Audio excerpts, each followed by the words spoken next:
जो वहाँ पर वायलेंस हुआ, जिसमें 3 मुसलमानों को गोली लगी, उनकी मौत हुई, हम इसका कंडेम करते हैं। ये फायरिंग नहीं बल्कि मर्डर है। जिस दिन कोर्ट में सुनवाई होती है उसी दिन ऑर्डर हो जाता है, उसी दिन सर्वे भी हो जाता है। ये तो 1948 में ऐसे ही हुआ था बाबरी मस्जिद में। ये जो फायरिंग हुई है ये फायरिंग नहीं है, मर्डर है। और जो भी ऑफिसर्स इन्वॉल्व हैं उनको सस्पेंड करना चाहिए और एक सिटिंग हाई कोर्ट जज से उसकी इंक्वायरी होनी चाहिए। ये सरासर गलत है, जुल्म हो रहा है वहाँ पर। तो संभल में वहाँ पर कोर्ट की तरफ से बगैर मस्जिद के जिम्मेदारों को, कमेटी को सुने उन्होंने एक एक्स पार्टी ऑर्डर पास करे, वो गलत है। दूसरा ये है कि एक बार तो आपने गलत ऑर्डर दिया, सर्वे हो गया। दूसरा सर्वे जब किया आपने किसी को इत्तला नहीं दी। तीसरी बात यह है कि पुलिस का ये काम था कि मस्जिद कमेटी को कॉन्फिडेंस में लेते या वहाँ की पीस कमेटी को। चौथी बात यह है कि जो सर्वे करने लोग आ रहे हैं वो प्रोवोकेटिव स्लोगन्स लगा कर आ रहे हैं। वो वीडियो उसका है, पब्लिक डोमेन में है। और उसके बाद जो वहाँ पर वायलेंस हुआ, जिसमें 3 मुसलमानों को गोली लगी, उनकी मौत हुई, हम इसका कंडेम करते हैं। ये फायरिंग नहीं बल्कि मर्डर है। और जब से बाबरी मस्जिद राम मंदिर का जजमेंट आया, जिस बात को मैं पर्टिकुलरली कह रहा हूँ कि उस जजमेंट के बाद ये सब चीज़ें खुलेंगी और एक के बाद एक खुल रही हैं। ASI प्रोटेक्टेड मॉन्यूमेंट सब बातें कर रहे हैं। क्या ASI के कानून में नहीं है कि आप उसका रिलीजियस नेचर चेंज नहीं, कैरेक्टर चेंज नहीं कर सकते? किस बुनियाद पे कर रहे हैं ये? और आप किस बुनियाद पर अपने फेथ को दूसरों पे थोपेंगे? भाई कानून कोई चीज़ है ही नहीं है। जिस दिन कोर्ट में सुनवाई होती है उसी दिन ऑर्डर हो जाता है, उसी दिन सर्वे भी हो जाता है। ये तो 1948 में ऐसे ही हुआ था बाबरी मस्जिद में। तो ये जो फायरिंग हुई है ये फायरिंग नहीं है, मर्डर है। और जो भी ऑफिसर्स इन्वॉल्व हैं उनको सस्पेंड करना चाहिए और एक सिटिंग हाई कोर्ट जज से उसकी इंक्वायरी होनी चाहिए। ये सरासर गलत है, जुल्म हो रहा है वहाँ पर। तो संभल में आप जिस पे चाहे कर लीजिए भाई, जिस पे भी चाहे कर लीजिए।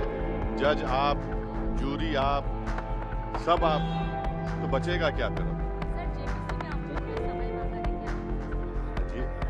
अभी आपने हमारे डेलीगेशन की तरफ से बोला गया है, मैं उसको रिपीट करना नहीं चाहता हूँ। और स्पीकर साहब ने बड़ी इत्मीनान से हमारी पूरी जितने मेंबर्स 11 नॉन बीजेपी MPs गए थे उनकी बात को सुना। वो बोले कि इसके ऊपर कंसिडर करेंगे और हमको उम्मीद है कि ऑनरेबल स्पीकर साहब इसका टेन्योर बढ़ाएंगे। क्योंकि आप देखिए बंगाल नहीं गई कमेटी, बिहार हम लोग नहीं गए, उत्तर प्रदेश में शिया वक्फ की प्रॉपर्टीज़ को नहीं देखा। तो ऐसे कई, दिल्ली के मंत्री को बुलाना है, ऐसे कई स्टेट्स है जहाँ पर कमेटी को जाना चाहिए। वो स्टेक होल्डर्स हैं, उनकी बात को सुनना बहुत ज़रूरी है।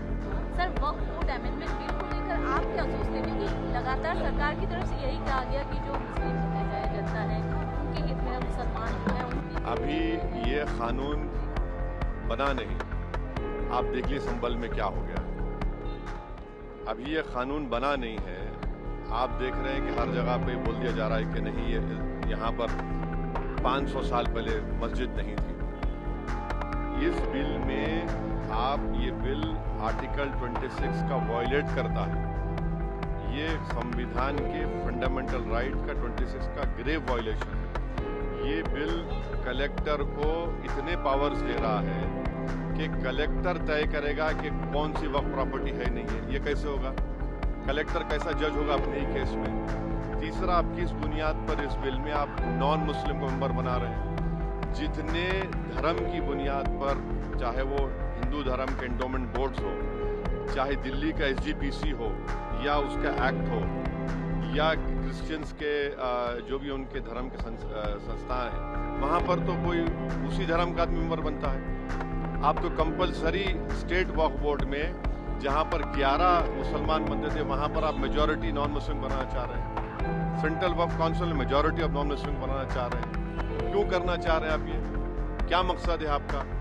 कलेक्टर को इतना पावर दे रहे हैं। तो ये आर्टिकल 26 का ग्रेव वायलेशन है और इसीलिए वक्फ को बचाने के लिए नहीं लाया जा रहा है। ये वक्फ को ख़त्म करने के लिए, और वक्फ बोर्ड को सिर्फ एक पोस्ट ऑफिस बना कर रखना चाह रहे हैं। तो जो वक्फ की प्रॉपर्टी है वो गवर्नमेंट की दी भी नहीं है, इसको मुसलमानों की गाड़े खून की कमाई है, तो आप उसको छीनना चाह रहे हैं। और उतना ही मकसद है सरकार का। आप देख रहे हैं संभल में क्या हो रहा है, ऐसे ही और वाकयात होते रहेंगे।